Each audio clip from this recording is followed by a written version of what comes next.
Okey, jadi untuk batch ketiga ni Aisyah memilih Real.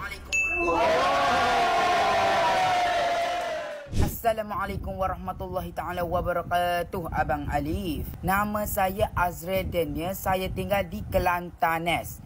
Umur saya tujuan saya berdiri teguh di sini untuk apa? Untuk menyertai AI Team Batch 3.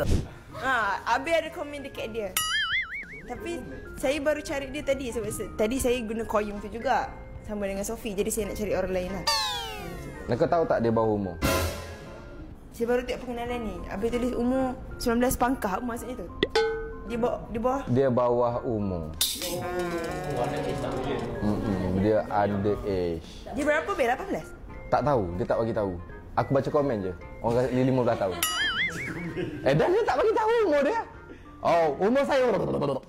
Aku tengok komen kat 15. So 15. Tapi aku faham je. Ada kadang-kadang orang tak nak bagi tahu umur apa semua.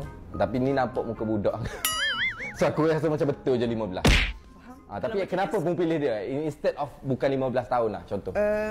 Pertama saya pilih dia sebab dia jadi content creator dengan usaha dia sendirilah bagi saya. Maksudnya dia tak guna kat orang lain. Dia memang daripada dia punya apa tu bakat sendiri. Oh, betul.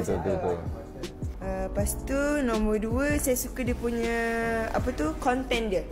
Saya suka dia punya content. Dia ada pelbagai perspektif lah. Dia buat POV, dia buat mukbang. Tapi dalam setiap content dia semua ada macam unsur lawak tu yang membuat kita seronok nak tengok. Tak bosan nak tengok. Tak skip lah. Tak skip betul. Abi pun tak skip video pengenalan ni. Tak skip. Betul.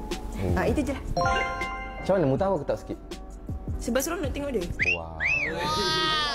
Aura. Okey, tapi sayangnya Real budak 15 tahun.